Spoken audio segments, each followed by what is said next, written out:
بسم الله الرحمن الرحيم. السلام عليكم ورحمة الله وبركاته. الحمد لله وكفى وسلام على عباده الذين اصطفى أما بعد. حاضرین و ناظرین، یہ درس نمبر 1064 ہے اور آج سورۃ النحل کی 4 آیتوں کی تلاوت اور تشریح کی جائے گی۔ آیت نمبر 37، 38، 39، 40، 37، 38، 39 and 40۔ چلیے سب سے پہلے ہم ان 4 آیتوں کی تلاوت کرتے ہیں، لفظی ترجمے اور ترجمے کے بعد تشریح کرتے ہیں۔ اعوذ باللہ من الشیطان الرجیم، بسم اللہ الرحمن الرحیم۔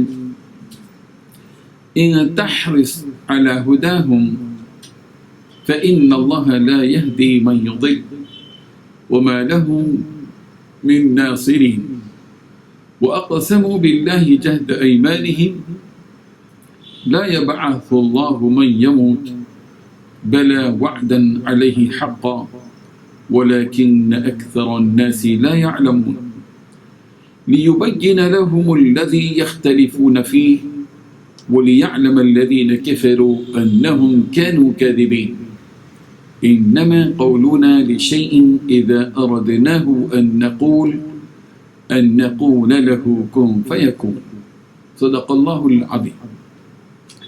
لفظی ترجمہ یوں ہے، ان تحرص، اگر آپ حرص کریں، علی ہداہم، ان کو ہدایت پر لانے کی، فإن اللہ، تو بے شک اللہ، لا یہدی، ہدایت نہیں دیتا، من یضل، ان کو جسے وہ گمراہ کرتا ہے، وما لہم، اور ان کے لیے نہیں ہے، من ناصرین، کوئی مددگار، وَأَقْسَمُوا، اور انہوں نے قسمیں کھائیں، باللہ، اللہ کی، جہد ایمانہم، اپنی پختہ قسمیں، لا یبعث اللہ، کہ اللہ دوبارہ نہیں اٹھائے گا، من یموت، اس کو جو مرتا ہے، بلا، کیوں نہیں، ضرور اٹھائے گا، وعدن علیہ حقا، اس کے ذمہ سچا وعدہ ہے، ولیکن اکثر الناس، لیکن اکثر لوگ، لا یعلمون، نہیں جانتا، لیبین لہم، تاکہ ان کے لیے وہ واضح کرے، الذی، وہ چیز کے، یختلفون فی، اس میں وہ اختلاف کرتے تھے، ولیعلم، اور تاکہ جان لیں، الذین کفروا،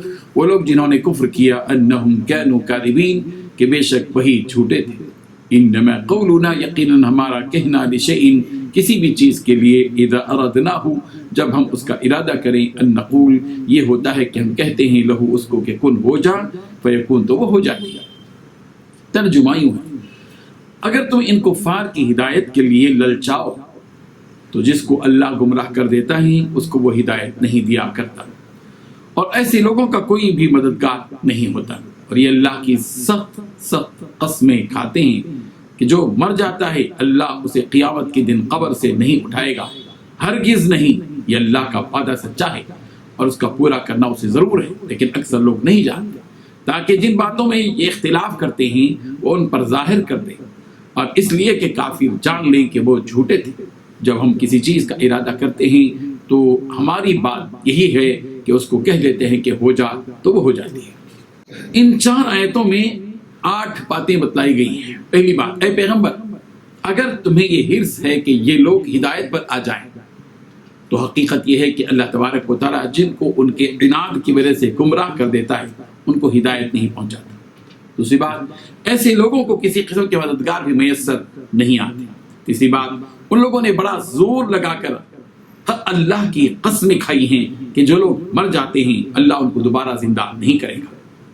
نمبر 4، بھلا کیوں نہیں کرے گا، یہ تو ایک وعدہ ہے جسے سچا کرنے کی ذمہ داری اللہ نے لے رکھی ہے۔ 5ویں بات، لیکن اکثر لوگ نہیں جانتے۔ 6ویں بات، تاکہ وہ لوگوں کے سامنے ان باتوں کو اچھی طرح واضح کر دے جن میں اختلاف کر رہے ہیں۔ 7ویں بات، تاکہ کافر لوگ جان لیں کہ وہ جھوٹے ہیں۔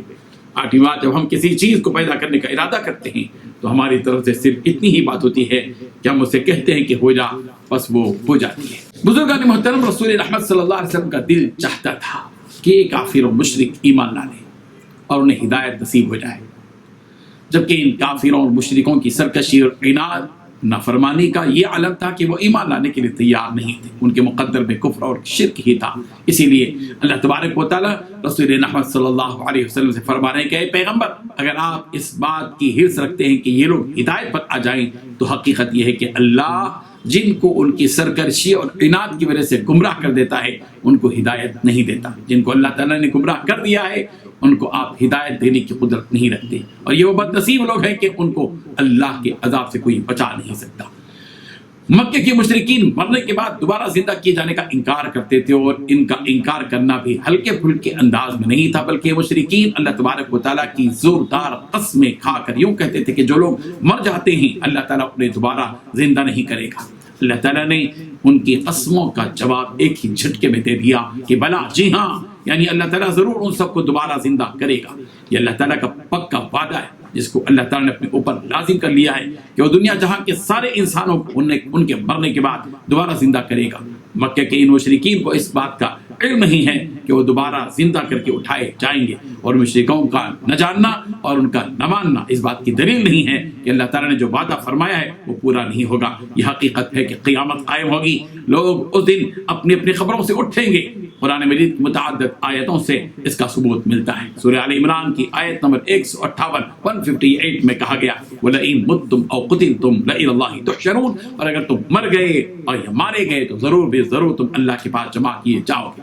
سورہ انعام کی آیت نمبر 36 میں کہا گیا وَيَوْمَ نَحْشُرُهُمْ جَمِيعًا، اور جس دن ہم ان سب کو جمع کریں گے۔ سورہ اعراف کی آیت نمبر 25 میں کہا گیا قَالَ فِيهَا تَحْيَوْنَ وَفِيهَا تَمُوتُونَ وَمِنْهَا تُخْرَجُونَ، فرمایا کہ تم کو وہاں ہی زندگی بسر کرنا ہے اور وہاں ہی مرنا ہے اور اسی میں سے پھر تم نکالے جاؤ گے۔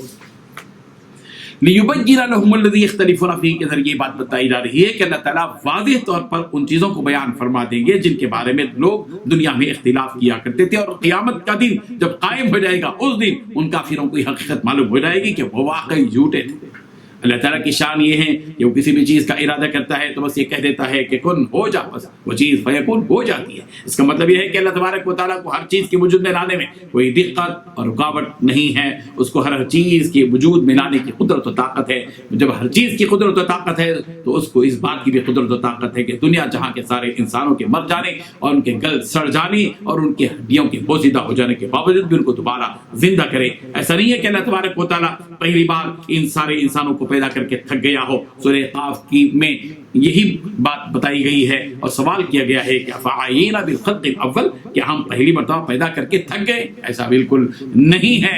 ہم اس بات کی قدرت و طاقت رکھتے ہیں کہ ہم دوبارہ ان سارے انسانوں کو زندہ کر کے اٹھائیں، اور اٹھایا جائے گا اور پھر سارے انسانوں کا حساب ہوگا اور سب رب عز و جلال کی عدالت کے کٹہرے میں کھڑے ہوں گے اور ان سے سوالات کیے جائیں گے۔ اچھے اعمال پر جزا اور برے اعمال پر سزا دی جائے گی۔ اللہ تبارک و تعالیٰ اپنے فضل و کرم سے ہم سب کو سزا سے بجائے اور نیک جزا ہم سب کو عطا فرمائے، اور اس کے لیے ہم سب کو تیاری کرنے کی توفیق بخشے۔ آمین۔ آخر دعوانا ان الحمد للہ رب العالمین۔